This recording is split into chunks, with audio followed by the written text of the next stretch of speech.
Bom dia, pessoal. Espero que vocês estejam com a energia aí em cima, como a gente falou, para implementar essas mudanças aí na empresa de vocês. E antes de começar, eu queria contar para vocês que essa é a minha estreia aqui nos palcos da AWX. Então, conto muito com a ajuda de vocês, aí, com a participação, para que a gente possa fazer essa conversa realmente produtiva, bem útil aí para a gente levar de volta para casa. Eu sou a Paty Mota, eu sou engenheira. Eu trabalhei aí muitos anos em grandes organizações globais, financeiras, né, implementando projetos, implementando programas globais na região da América Latina, do Canadá, e implementando a governança desses projetos, né, cuidando da gestão de mudanças, né. E mais recentemente eu estive aí na liderança da Crowley, que está aqui com a gente hoje, inclusive recomendo que vocês conheçam e conversem com o pessoal. E quando me convidaram, gente, para falar aqui com vocês hoje, eu fiquei pensando o que poderia realmente fazer a diferença para vocês, depois de terem ouvido de tantos colegas tão técnicos, tão potentes e que trouxeram muitas informações relevantes. Então, eu pensei nessa minha trajetória e como a implementação das mudanças elas são um processo desafiador. E tem uma parte, especificamente, que a gente costuma negligenciar nesse processo, que é a parte do comportamento, que é, a gente sempre pensa na tecnologia, a gente pensa na inteligência artificial, a gente quer implementar a cultura data-driven, isso inclui implementar a tecnologia. Mas a gente esquece, muitas vezes, da parte que é incluir as pessoas nessa transição. E eu tenho para mim que uma analogia que eu quero dividir com vocês, que implementar cultura, falar de mudar a cultura, mudar comportamento, não é correr prova de 5 quilômetros uma vez. Não é nem correr uma meia maratona uma vez. Implementar cultura, mudar a cultura, é sobre se tornar corredor. E aí eu vou adicionar um elemento surpresa aqui na minha apresentação. Eu sou corredora, eu já completei 2 maratonas, uma ultramaratona, essa inclusive que eu estou aí beijando orgulhosamente a medalha. E eu queria conhecer também um pouco de vocês, para a gente ter essa conversa aqui hoje. Queria saber se eu tenho amigos corredores por aqui na plateia. Por favor, levantem a mão. Ah, muito bom. Vocês vão me ajudar daqui a pouco, quando a gente for falar um pouquinho mais sobre essas implementações. E, dentro do nosso tema, o que líderes precisam saber sobre a inteligência artificial e cultura orientada a dados, a cultura data-driven, eu queria entender quem que hoje acredita que tem na sua empresa uma cultura orientada a dados. Por favor, levante a mão. Até que tem bastante gente, legal, mas pouca gente ainda. E quem que está hoje liderando as empresas, ou projetos, ou equipes dentro da sua organização? Tá. Se você não levantou a mão, eu quero te convidar para essa conversa também, porque, primeiro que todos nós seremos líderes em algum momento, mas eu acho que todos nós podemos exercer a liderança nas nossas empresas e conduzir alguns processos de forma situacional. Mesmo a gente não tendo o cargo de líder, a gente pode liderar. Então, eu acho que vocês também vão se beneficiar aí dessa conversa. Bom, pessoal, se eu tivesse que deixar apenas uma mensagem para vocês hoje, seria essa. Não espere que tecnologia mude comportamento. Mas não espere a mudança de comportamento para implementar a tecnologia. Eu poderia assustar vocês aqui com algumas estatísticas, pesquisas de mercado, que falam que 70% dos projetos que falham, eles falham porque faltou essa parte do engajamento com as pessoas.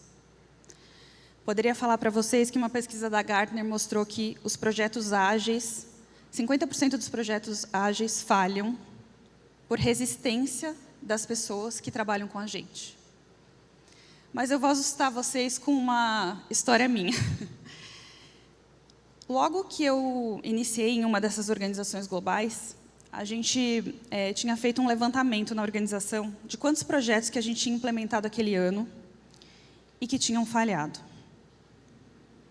E aí, gente, dentro de um ano de projeto, dentro de um ano, né, de período de tempo, foram alguns meses de tempo simplesmente jogado no lixo. Tempo, tecnologia, dinheiro, no final das contas. E isso me ensinou uma lição logo cedo, né? E aí, quando eu fui depois implementar outros projetos e programas, eu já sabia muito bem que eu precisava trazer as pessoas, que eu precisava pensar nessa parte do comportamento. Então, gente, acho que é legal a gente relembrar um pouco o que significa cultura, o que significa, né, uma cultura organizacional. A gente está falando de valores, crenças e normas que orientam o comportamento das pessoas.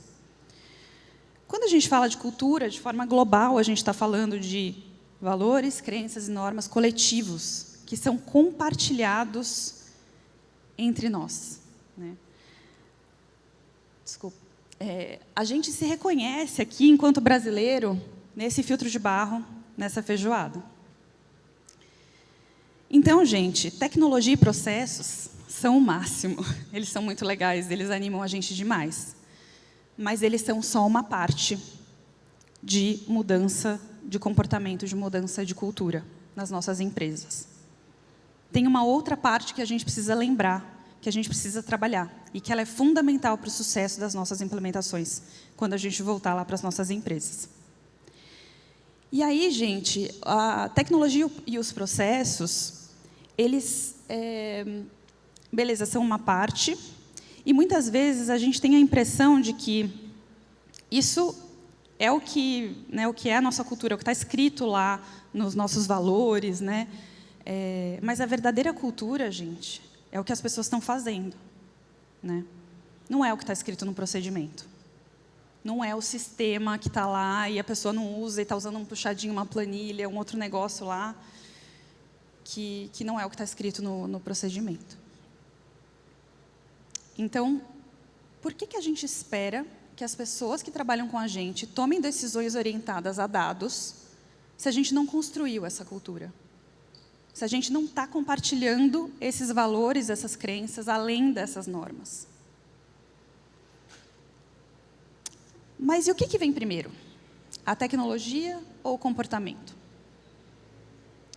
Quando a gente pensa que nós saímos daqui do DWX, super animados, a gente vai chegar lá na nossa empresa e falar, pessoal, eu descobri uma tecnologia, uma startup, uma dessas empresas que estava lá expondo, e a gente vai implementar isso aqui. A pessoa que vai te receber do outro lado, que está provavelmente um pouco menos animada que você, ela vai falar, legal, vamos implementar. Por dentro, ela deve estar pensando, caramba, o que é isso? Como é que isso vai impactar aqui na empresa? O que será que vai acontecer com a minha função, com o meu trabalho? Né? E aí, talvez, a gente encontre resistência, né? Ao invés da gente encontrar apoio, a gente encontrar realmente uma ajuda para a gente implementar aquelas coisas, né? Então, quando eu penso ali nos projetos super bem-sucedidos que eu trabalhei, a gente fez trocas de sistemas de back-office inteiros, a gente fez implementação de programas na América Latina, no Canadá. O que aconteceu nesses processos? As mudanças, elas foram baseadas em confiança e ação. Isso significa que o gestor de mudança, ele tem um trabalho muito importante a fazer com os líderes, trazer essa narrativa, né, construir essa narrativa, quais são os valores, o que a gente está acreditando, para onde que a gente está indo, né, e trazer toda a equipe, todo mundo para o mesmo desejo de mudança. Todo mundo precisa estar comprado nessa ideia. Então, a gente pega todo mundo, leva aqui em cima, nessa confiança, e se a gente não tem nada de ação, a gente derruba tudo isso para baixo. Então, é por isso que a gente precisa trabalhar nessas duas coisas em sincronia. Na verdade, o comportamento ele vai vir um pouquinho antes a público, né, essa preparação para esse novo comportamento, essa preparação para essa nova tecnologia, mas a gente precisa que a tecnologia venha logo atrás. E se isso tudo está um pouco nebuloso, chegou a hora que eu vou pedir ajuda dos meus amigos corredores aqui na nossa plenária. Pessoal, nós corredores vamos comprar um tênis, uma viseira e um óculos para os nossos amigos não corredores. Será que isso vai fazer deles corredores? Acho que a grande maioria não. Mas como que a gente faz para esse pessoal que não corre sair de 0 quilômetros para ser corredor? A primeira coisa que a gente vai precisar entender é se eles querem ser corredores. Será que eles estão comprados nessa ideia? O que a gente diria para eles? Pessoal, a gente se sente mais disposto, a gente dorme melhor. Vem aqui correr, porque você vai fazer amizades, você vai correr provas incríveis, com vistas maravilhosas, né? A gente vai contar uma série de coisas que vão trazer eles para esse desejo, né? Mas será que só querer ser corredor e os equipamentos é o suficiente? Não, né, pessoal? A gente precisa de fortalecimento para a gente não se machucar durante os treinos. A gente precisa do nosso treinador que vai nos orientar nesse processo, que vai nos mandar as planilhas, né, de treino. A gente precisa dos nossos amigos corredores também. Esses amigos vão fazer muita diferença naquele dia que você não está afim de levantar da cama para ir correr, mas que você vai pensar, pô, vou encontrar lá o João, vou encontrar o Vinícius, sabe? E eu quero falar com eles. Mas a gente precisa, gente, que vocês façam a parte de vocês, que vocês treinem, né? Que vocês façam essas provas intermediárias, que vocês sintam, né, o resultado desse processo. E se a gente fosse traduzir isso para o mundo corporativo, o hábito ser corredor seria o elemento de cultura, né? Vejam que a tecnologia e a solução, elas são apenas os equipamentos. Mas a gente precisa dos treinamentos sobre essa nova tecnologia, a gente precisa dos treinamentos sobre esses novos procedimentos. A gente precisa da nossa equipe engajada, para todo dia a gente ir junto e falar, não, gente, lembra que a gente se comprometeu a tomar decisões baseadas em dados? Então, vamos fazer isso. A gente precisa dos nossos líderes. E aí eu não estou falando do cargo, não. Eu estou falando dos líderes, né, os nossos experts, os nossos gestores também, guiando esse processo. E a gente precisa das aplicações práticas e dos resultados, obviamente. Porque, gente, a gente queria ser corredor porque a gente queria resultados. A gente quer implementar a inteligência artificial porque a gente quer resultados. É para isso que a gente está falando aqui da tecnologia e do equipamento, e a gente não pode se esquecer disso. Aí, gente, acho que esse dado é um consenso, né? A gente sabe que a gente está imerso num mar de dados, né? Vários colegas já falaram sobre isso. Mas e daí? E daí, gente, que as empresas consideradas data masters, elas são mais lucrativas em 22%. E data masters, adivinhem só, são as empresas que possuem a tecnologia, mas também o comportamento. E essa distância ela só vai crescer, porque... Ixi, acho que travou aqui para vocês, né? Pessoal, posso esperar um pouquinho? Bom, eu falava para vocês que as empresas consideradas data masters, elas são mais lucrativas, né? E essa diferença ela é só um começo, porque a gente sabe que com a tecnologia de dados, com a inteligência artificial, essa distância tende a crescer. Assim como uma pessoa que corre, né, que escolheu ser corredor, vai ter uma saúde melhor ao longo dos anos do que aquele que ficou sedentário. Ou qualquer esporte que você queira praticar, né? Então, a gente sabe que isso tende a ser ainda mais impactante. Estou vendo que o pessoal está resolvendo aqui a projeção.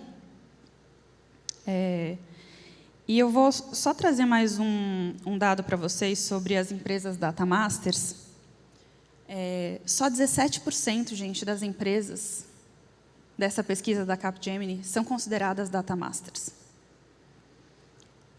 Se eu perguntasse para vocês, novamente, quem acha que, né, depois de tudo que a gente conversou, quem acha que na sua empresa existe uma cultura data-driven, uma cultura orientada a dados? Vocês continuariam respondendo sim? Eu estou vendo que alguns estão falando sim, eu tenho certeza. Muito bom.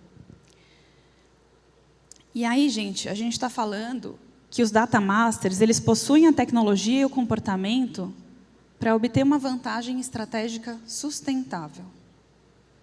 Sustentável, gente, a longo prazo. Sustentável é ser corredor. Então, usar dados não é decisão de uma pessoa só. Não tem que estar numa equipe só dentro da empresa. Né? Não é só a equipe do BI, ou a equipe que cuida dos dados, ou o analista que faz lá a análise dos dados. Usar dados é cultura estratégica. E adivinhem de quem que é a responsabilidade sobre cultura e sobre estratégia dentro das empresas? É de nós, líderes. Vamos fazer um teste? Qual dessas empresas aqui vocês acham que tem uma cultura data-driven? A Ford, a Amazon ou a Western Union?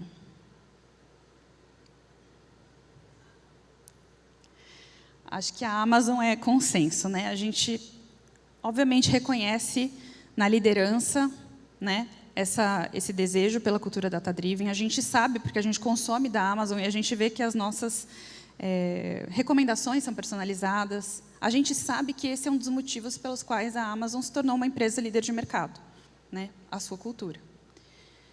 Inclusive, na Amazon, tomar decisões de alta qualidade em alta velocidade é um dos valores de cultura formais.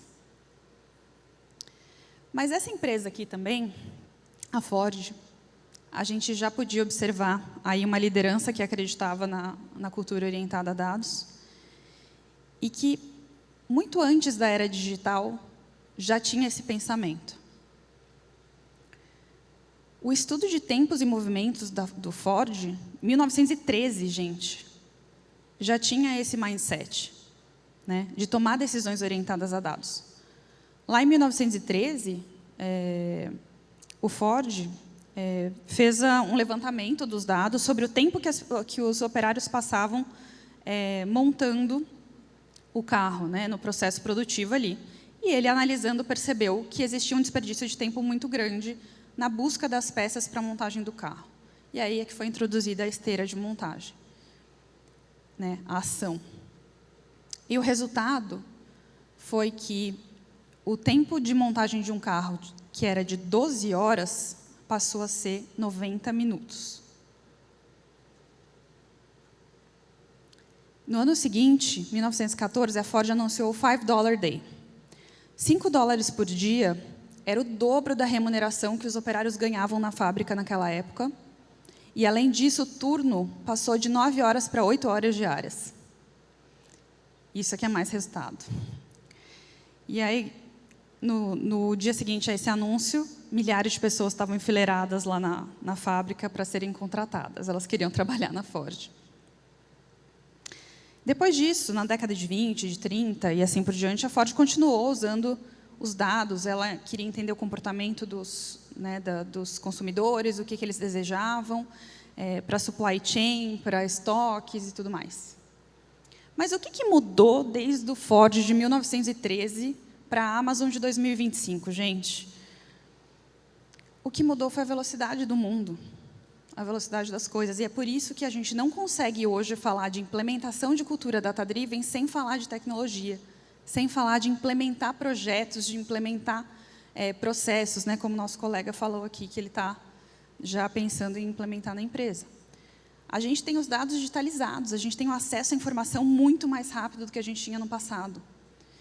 A gente tem a possibilidade de automação na captura de dados externos. A gente tem possibilidade de limpeza, normalização desses dados de forma automática. E a gente tem os dashboards e a inteligência artificial para nos ajudar aí na análise, inclusive na sugestão de ações, né, que a gente puder fazer. E aí a Ford continua olhando para o futuro do carro, né, aí eu falando de banco de dados. Essa é uma notícia do ano passado. Então, gente, para implementar a cultura data-driven, hoje em dia, a gente está falando necessariamente de implementar a tecnologia, mas de fazer isso, né, como a gente falou, aliado ao comportamento. Então, a gente entendeu que não é o suficiente a gente comprar tênis para vocês. A gente precisa, né, de todo um conjunto de coisas aí para a gente ter o resultado que a gente espera, o sucesso. Mas será que o caminho vai ser que nem essa pista de corrida aqui, de treinamento? Tão bonitinha, com uma curva perfeita? Talvez ele seja mais parecido com aquela minha prova da ultramaratona. Sinto informar. Mas talvez tenha muito cascalho na pista, talvez tenha subida, talvez tenha descida. E, enfim, pode ser que seja um processo difícil, a depender da maturidade que a sua empresa está em relação à cultura de dados, em relação à implementação, né, de projetos. Por isso que é interessante a gente falar das nossas provas intermediárias que a gente comentou. Porque essa medalha aqui no meio do caminho, ela vai dando muita energia para a equipe continuar, falar, pô, beleza, a gente tem um olhar para o longo prazo, para um resultado, né, uma vantagem estratégica sustentável, mas a gente também quer resultado hoje. A gente quer poder sentir um pouco do que significa implementar tudo isso, né? E aí, a gente vai chegar depois de correr 100 quilômetros com essa energia. Eu adoro essa foto porque eu estou chegando aqui na ultramaratona com os meus colegas que correram comigo no último dia. E gente, terminar um trabalho em equipe, não sei se vocês já tiveram essa experiência, é maravilhoso. Você pode fazer uma coisa sozinho e entregar. É legal, é muito bom, você se sente muito orgulhoso. Mas fazer um trabalho em equipe, que está todo mundo comprado nessa ideia, é muito bom. E a gente quer que todo mundo na nossa empresa sinta isso. Quando a gente implementar a cultura data-driven, a gente implementar a inteligência artificial, o que for que a gente mude lá nos nossos processos, né? Então, gente, eu trouxe para vocês aqui, de maneira mais objetiva e didática, eu diria, falando da implementação, né, da cultura data-driven, 3 erros que a gente não vai cometer quando a gente voltar aí para as nossas empresas. Naquela pesquisa que eu mostrei para vocês da Capgemini, existe uma pergunta sobre confiança nos dados. E esse é o primeiro erro que eu vou falar para vocês. Os executivos de tecnologia responderam que eles acreditam que 62% dos executivos de negócios confiam nos dados que eles recebem. 62%, gente, de 100, eu achei muito pouco, não sei vocês. Se tiver alguém aí da parte de negócios, vocês estão confiando nos dados que vocês estão recebendo? Quanto vocês acham que foi a resposta dos executivos de negócios? Apenas 20% dos executivos de negócios confiam nos dados que eles estão recebendo. Gente, se isso daqui não é um grande bloqueador para a implementação de uma cultura data-driven, eu não sei o que é. Se eu fosse do time de tecnologia, do time de dados aí, eu falaria amanhã com os meus executivos de negócios, para a gente entender se está rolando isso aqui dentro da nossa empresa. E aí, obviamente, que as organizações que têm dados confiáveis, elas conseguem usar os dados, né? Elas conseguem tomar decisões, elas conseguem ter insights, elas conseguem monetizar o que elas conseguem extrair ali dos dados, versus as que não conseguem confiar aqui embaixo. E falando sobre confiança, eu queria lembrar para vocês de uma coisa muito importante. Vocês, como líderes, vocês precisam estar muito comprados nisso. Porque se vocês não tiverem, a equipe de vocês vai saber. E aí eles não vão comprar também. Esse cara de viseira amarela ali é o nosso treinador, o André. E o André confiava que todos nós terminaríamos essa prova, essa ultramaratona de 100 quilômetros. E foi por isso que a gente topou 14 meses de treinamento. Foi por isso que a gente topou dormir naquelas barraquinhas ali atrás, entre os dias aí que a gente corria essa prova. Ou não dormia muito bem, na verdade. E aí, gente, todos nós terminamos essa ultramaratona. Não teve um que não conseguiu terminar. O segundo erro é conhecimento. A gente está ouvindo aí, IA vai mudar tudo, né? A gente ouviu quantas vezes isso. Mas será que eu, como líder, conheço esses termos aqui? Eu sei o que é o fine-tuning, o RAG, ou conheço o que são os agentes de IA? Um colega ontem falou, o 2025 é o ano dos agentes de IA. Falem com a Crowley, inclusive, lembrete, ou com outras empresas, outras startups sobre agentes de IA, se vocês não sabem. Mas não só a gente precisa saber, né? Provavelmente os líderes de tecnologia, eles conhecem, mas quem é líder de negócio precisa saber também, né? As nossas equipes precisam saber. Elas não precisam saber fazer o fine-tuning ou fazer o RAG, mas elas precisam saber que existem essas técnicas e que elas podem ser aplicadas. Porque quando a gente implementar um chat conversacional lá na nossa empresa, e ele estiver dando resultados não muito bons, talvez a gente queira fazer um RAG, né? Talvez a gente queira dar uma referência um pouco mais confiável ali para ter resultados melhores. Então, a IA vai mudar tudo, mas ela não vai mudar nada se não houver cultura de dados. E, definitivamente, a IA não vai resolver todos os problemas de dados. Mas ela vai te ajudar muito na aceleração dessa identificação desses problemas, para que a gente possa tomar uma ação sobre eles. Então, líderes, saibam disso, né, principalmente os de negócios, de tecnologia definitivamente devem saber, mas principalmente quem é líder de negócio, saiba que vocês vão enfrentar desafios e que vocês precisam persistir além deles. E o terceiro erro que a gente não vai cometer é não ter um objetivo claro. O que você quer saber? Qual que é a dor do seu negócio? O que é importante analisar, né? A gente cansou de receber na Crowley pedidos de orçamento, de extração de dados, que a gente perguntava de volta, tá bom, mas o que você vai fazer com esses dados? E a pessoa que vinha falar com a gente não sabia responder. E aí, gente, a equipe precisa saber também. Eles precisam saber qual que é o objetivo com aqueles dados, né? Se a gente for correr uma prova de 5 quilômetros, eu vou usar um tênis leve, eu vou monitorar meu pace, porque eu quero correr muito rápido. Se eu for fazer uma maratona, eu já vou, na verdade, monitorar minha rodagem, né? Eu vou, talvez, monitorar o meu pace para eu correr mais lento, né? Para eu conseguir completar a prova. Eu vou usar um tênis com maior amortecimento.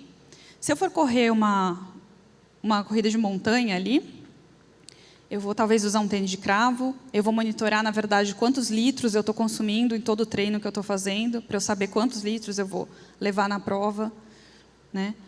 Eu vou, enfim, monitorar outras coisas. Então, cada negócio é diferente, cada negócio tem necessidades diferentes, e a gente precisa olhar para o nosso negócio e entender o que a gente quer saber. Porque não ter um objetivo claro atrapalha muito no planejamento dos dados, né? Atrapalha muito nessa coleta, nessa obtenção, nessa organização. E muita gente se surpreende ao saber que os dados que você não coletou, eles não existem mais. Se alguém não coletou para você, para depois poder te vender, né? Mas muitas vezes a gente tem negócios específicos que a gente precisa planejar essa coleta de dados, né? Aqui o monitoramento de preços é um dos exemplos do que a gente coletava lá na empresa. Então, gente, a gente está falando de tecnologia e comportamento, mas a gente está falando disso junto, a gente está falando de trazer todo mundo para essa mesa. Então, para os líderes de negócio, eu diria, prepare sua equipe com esse conhecimento, com visão, com valores, mas construa essa cultura de dados. Não deixe isso numa célula, né? Construa essa cultura de dados trazendo esses objetivos claros. E construa a confiança nos dados em parceria com os líderes técnicos, né? Líderes de tecnologia, ferramentas e tecnologia, eu sei, são muito legais. Mas eduque o seu público sobre elas, o que eles podem fazer com a tecnologia, e garanta que isso esteja fortalecendo os processos na organização, que esteja realmente trazendo os resultados. E, por último, trabalhe na governança e na transparência desses dados. Entenda com os líderes de negócio onde que estão os dados bons. Será que eles estão no sistema mesmo? Ou será que eles estão na planilha? E, por último, gente, uma dica extra que eu deixaria para vocês. Eu acho que as pessoas subestimam muito o valor das provas de conceito. Façam provas de conceito. E não façam, só vou validar tecnicamente se funciona. Façam a prova de conceito em parceria com a equipe de negócios, para saber se o resultado que aquilo está gerando é realmente o resultado que se espera. E aí muita gente pensa, eu vou gastar um dinheiro para fazer uma prova de conceito, mas imagina gastar esse dinheiro implementando e depois vendo que não era o resultado que você queria. É muito pior. Então, pessoal, o que os líderes precisam saber sobre IA e cultura data-driven, para mim não espere que a tecnologia sozinha mude o comportamento, mas não espere a mudança de comportamento para implementar a tecnologia. Comece a preparar essa mudança hoje. Obrigada.